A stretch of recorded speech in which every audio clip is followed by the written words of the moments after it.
Hello everyone, welcome back to Python programming series. In this video, I am solving the model question paper of Python programming. Let us move to the ninth question, which is fifth module. Create a Python class point with attributes x and y. Demonstrate the sameness using is operator and show the effect of mutability when modifying one reference. Here we have to create a class point with the attributes x and y. Define in itself xy, self.x is equal to x, self.y is equal to y. Here P1 refers to point of 10, 9, 20. Okay, I am taking the values 10 and 20. P2 is equal to P1. Here both refers to the same object in this case. How to check the sameness?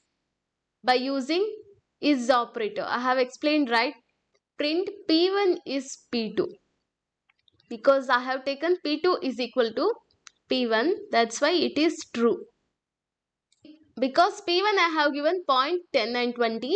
P2 is equal to P1, which refers to the same object 10 and 20.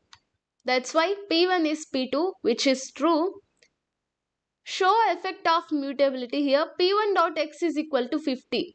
Here mutability means I can change after creating also. P1 dot x is equal to 50. Then print P1 dot x, it will print 50. Print P2 dot x is also referred to the 50 only, because P2 is equal to P1. That's why it is 50 only. Also change it because here P2 is also changed because object is mutable. We can change it. It can be changed. That's why it is mutable. And the next question is, develop a Python program to check if a string is palindrome. I have explained in the previous questions as well. Using slicing. The same question I have explained. This is asked for just 6 marks. I'll explain once again in brief. S is equal to input, enter a string. User has to enter the string input. Reverse. This is a string. By using slicing, we are checking. We are reversing this. If S is equal to reverse. If it is reversed, print it is palindrome. After reversing the string, I am getting the same string which I have entered, which means it is a palindrome, or else it will print it is not a palindrome. Clear? Whichever I have entered, for example, mom. If I have entered mom, when I reverse also, I will get mom. It will print it is palindrome because the string and after reversing string, it is same. If the string and reversed string is equal, it will print it is palindrome, or else it is not a palindrome. Here it creates a reversed string.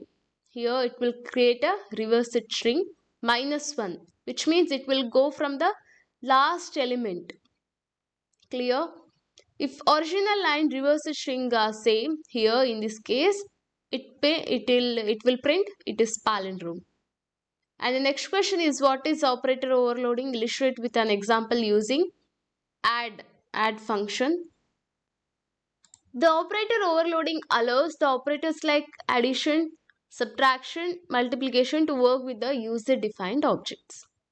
We use these operators to work with the user-defined objects. It is defined using special methods like add method. Let us see an example, class point. Here it defines a new class named point to represent the coordinates.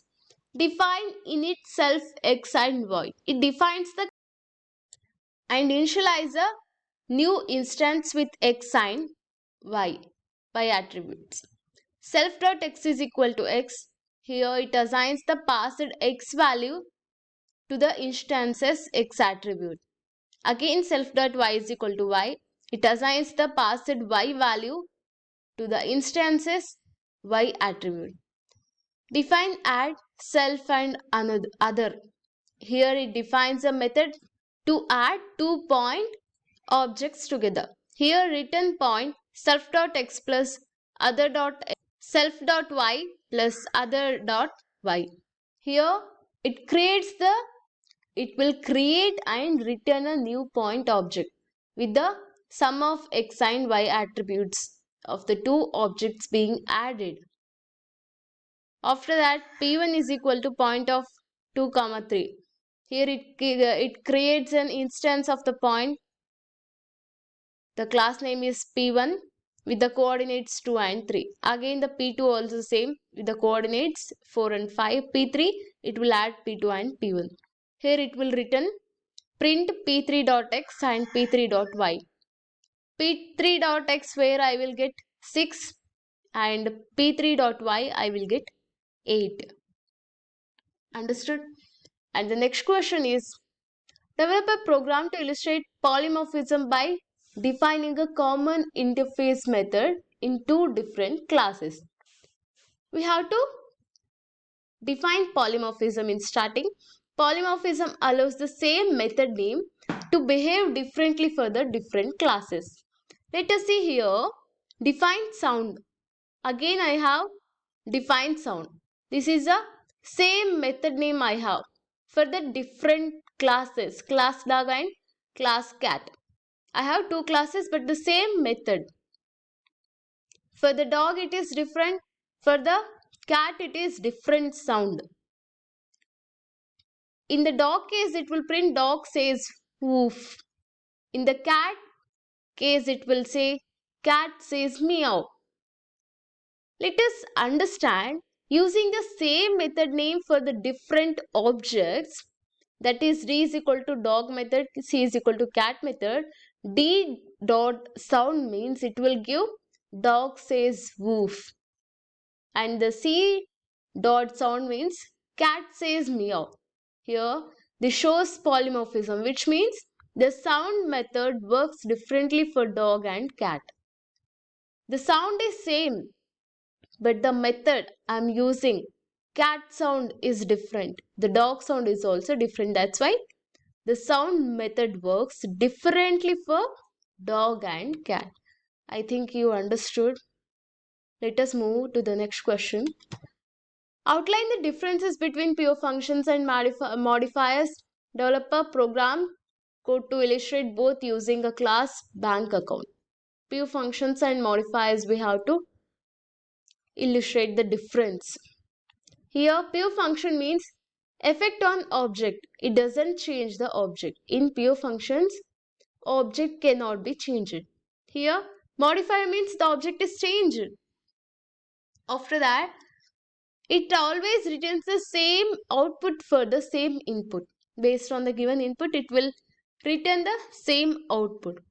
May return nothing or changed object.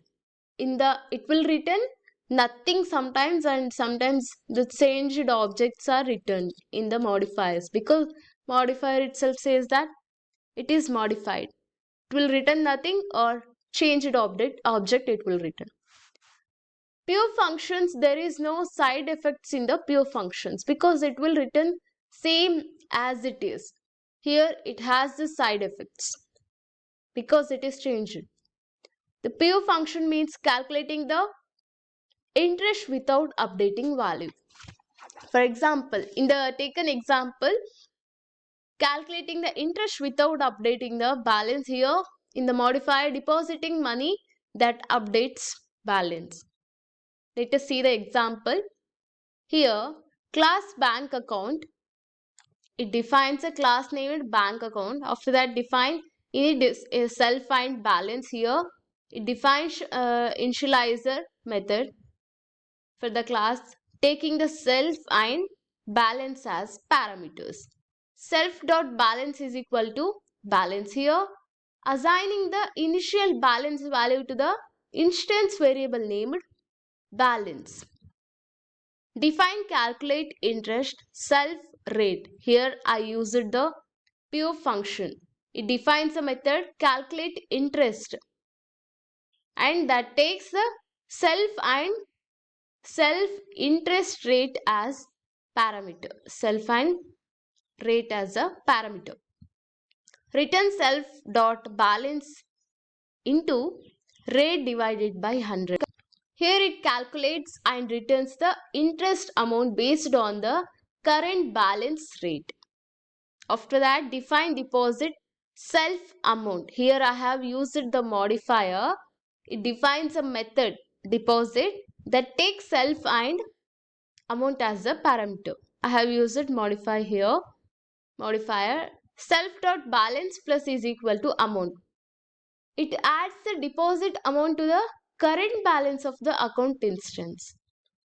Clear? After that, print the balance after depositor self dot balance. Here it prints the message along with the updated balance to the console. Account is equal to bank account 1000, which means it creates a new instance of the bank account class with an initial balance of 1000. Assign it to the variable account. Print interest account calculate interest 5. It calls the calculate interest method to the account interest account instance. This is an instance with a rate of 5 and prints the return interest value. It will print the return interest value. Account dot deposit 500, which means it calls the deposit method on the account with an amount of 500, which updates the balance and prints the new balance. After that, I'll get the output. The interest is 50 and the balance after deposit 1500. Clear with this? If not, listen once again carefully. Let us move to the next question. Explain the role of finally clause with an example. What is the role of finally clause in exceptions? Let us understand this. The finally block always execute whether an exception occur or not. Whether the exception occurs or not, irrespective of that, the finally block always executes. Clear? It is used for cleanup actions like closing files or releasing the resources. For example, try. This is a try block. Print 10 divided by 2. Finally, print. This always executes. Here, whether the exception occurs or not, irrespective of that, the finally block will execute. This is always executes. Here I have taken two print statements. 10 divided by 2, it will get 5. After that, print this always executes. This always executes. This is the role of finally clause in the exceptions. Clear? In the exception handling, this plays a major role. You can write anything, 2 to 3 sentences with respect to the question and marks allotted to that question, and whatever you know you can write easy. Here completes the model question paper solving. Python programming is the subject. This is the question paper that I have explained till now in this video. Thank you very much for watching. See you in the next video.